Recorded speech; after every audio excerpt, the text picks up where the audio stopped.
और वही मैं याद कर रहा था जब हम लोग स्टूडेंट हुआ करते थे, तो उस समय तो ये स्मार्टफ़ोन वगैरह था नहीं, इंटरनेट नहीं था, पोर्न लोग उतना नहीं देखते थे। तो उस समय एक मस्त राम के उपन्यास आते थे। हिंदी में बहुत ही अश्लील उपन्यास रहते थे, उनके लेखक का नाम मस्त राम हुआ करता था, जो कोई दूसरा लेखक था जो छद्म नाम से लिखता था, नकली नाम से लिखता था। लेकिन बहुत पॉपुलर हुआ करते थे और हॉस्टल में मैं देखता था लड़के-लड़कियाँ सब उसको छिप-छिप के पढ़ते थे मस्त राम के अश्लील उपन्यासों को और फिर उत्तेजित होते थे, आपस में बात करते थे, चटखारे लेते थे। तो जब मैं नीतीश कुमार के भाषण सुन रहा था विधानमंडल में, तो मुझे लग रहा था कि कहीं न कहीं मस्त राम की जो आत्मा है, वो नीतीश कुमार के शरीर में प्रवेश कर चुकी है, क्योंकि उनकी भाषा का स्तर भी मस्त राम की भाषा के स्तर का ही था। डैमेज हुआ है। बिहार के बाहर के लोग हँस रहे हैं कि क्या ये मुख्यमंत्री बोल रहा है।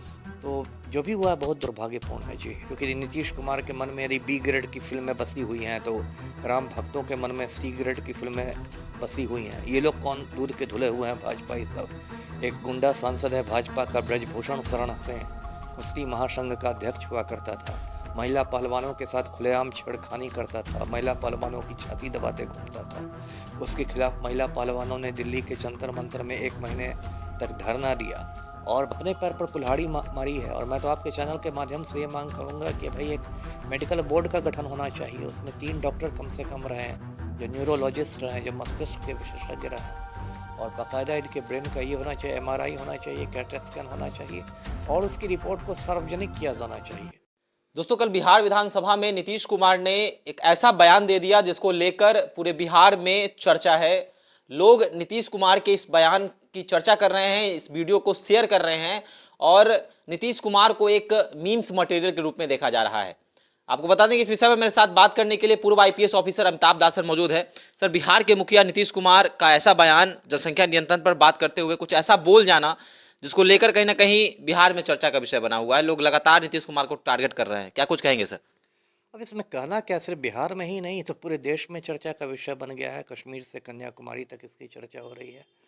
और जो कुछ मैंने सुना, जो कल से शाम से उनका वीडियो वायरल है, तो मैं तो मतलब निःशब्द हूँ, मेरे पास शब्द नहीं है बोलने के लिए। अब जिस तरह से उन्होंने मतलब सड़क छाप भाषा का इस्तेमाल किया है और जो उन्होंने अश्लीलता परोसा है, तो उससे तो बहुत मतलब दुख हुआ है हमें कि ये क्या। और वो भी मतलब कोई ऐसा नहीं कि कोई आम आदमी बोला है, बिहार के जो माननीय मुख्यमंत्री हैं, और वो भी विधानमंडल के दोनों सदनों में उन्होंने ऐसा कहा है।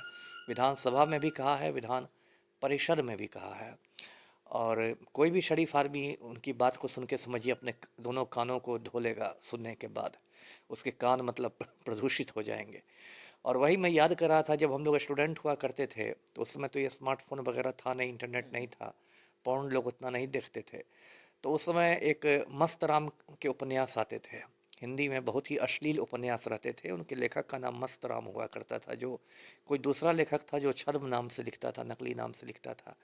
लेकिन बहुत पॉपुलर हुआ करते थे और हॉस्टल में मैं देखता था लड़के-लड़कियां सब उसको छिप-छिप के पढ़ते थे मस्त राम के अश्लील उपन्यासों को और फिर उत्तेजित होते थे, आपस में बात करते थे, चटखारे लेते थे।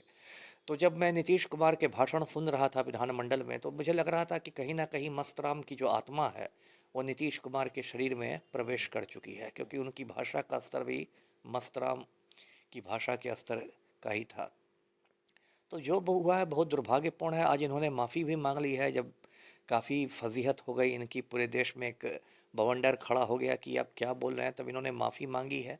लेकिन माफ़ी मांगने से तो मतलब सब कुछ नहीं ठीक हो जाता ना। जो आपकी बातें हैं वो तो वायरल हो चुकी है, वो तो डैमेज होना था वो तो हो गया। आपकी छवि को डैमेज हुआ है, पूरे बिहार की छवि को डैमेज हुआ है। बिहार के बाहर के लोग हंस रहे हैं कि क्या ये मुख्यमंत्री बोल रहा है।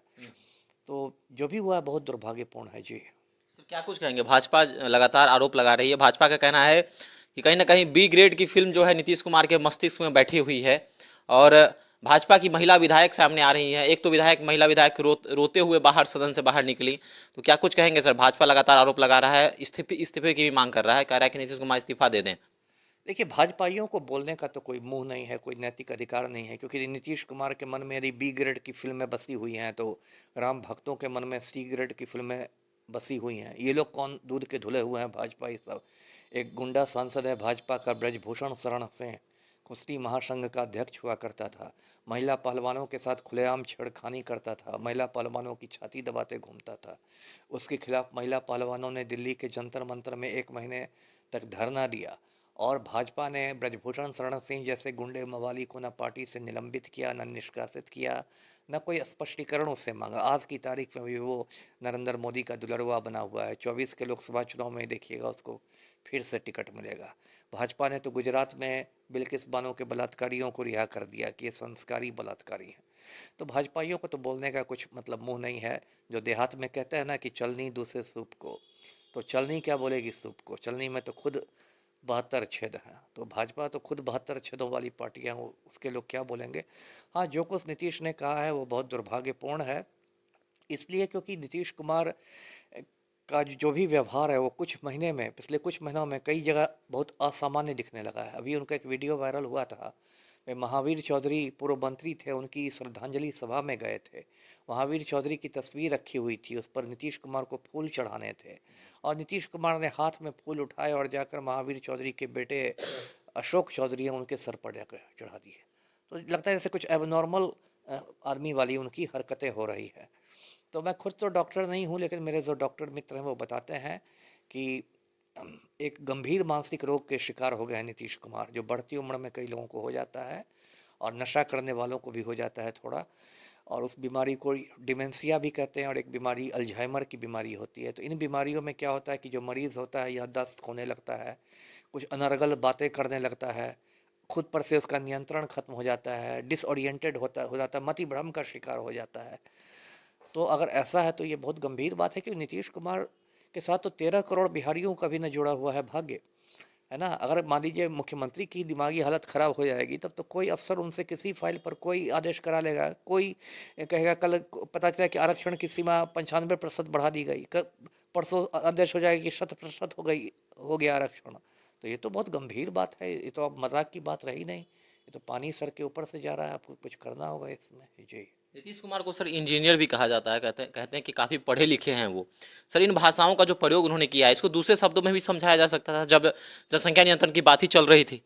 बिल्कुल सही कहा आपने। देखिए, मैं भी मानता हूँ कि यौन शिक्षा ज़रूरी है, सेक्स एजुकेशन ज़रूरी है, स्वास्थ्य के लिए भी ज़रूरी है, बहुत चीज़ों के लिए ज़रूरी है। लेकिन उसके लिए आप इस तरह की भाषा का इस्तेमाल करें जो बिल्कुल एकदम अश्लील हो, तो वो भाषा तो आपको किसी किताब में भी नहीं मिलती है। बहुत सारी किताबें, हम लोग भी स्टूडेंट थे तो बहुत सारी इस तरह की चीज़ों को पढ़ाया जाता था जीव विज्ञान में या बाकी इसमें। तो कहीं इस तरह की भाषा तो नहीं रहती है। उसको आपने सही कहा, उसको दूसरे तो मर्यादित भाषा में भी समझाया जा सकता था। ये जिस तरह से, और सबसे बड़ी बात है, सिर्फ इनकी भाषा ही गिरी हुई नहीं थी, इनकी जो पूरी भाव भंगिमा थी, जो इनका पूरा हाव भाव था, वो ऐसा लग रहा था कि बहुत मतलब ये मजा ले रहे हों कोई चीप बात बोल के।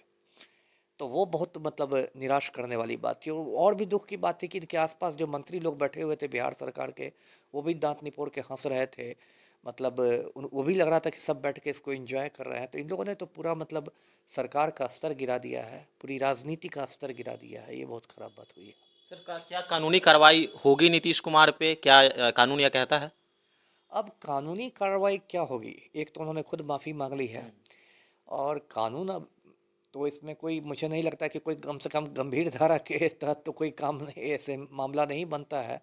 इसलिए कानूनी कार्रवाई क्या होगी? कानूनी कार्रवाई कुछ नहीं होगी, लेकिन खुद समझना चाहिए उनको कि भाई ये उन्होंने अपनी छवि को नुकसान पहुंचाया। एक तरफ उनके जो चमचे हैं वो कहते हैं कि ये प्रधानमंत्री पद के दावेदार हैं, उनको पीएम मटेरियल की तरफ प्रोजेक्ट किया जाता है, और जो भाषा उन्होंने कही है, जो उनका हाव भाव रहा है, वो तो चपरासी मटेरियल नहीं लग रहा है।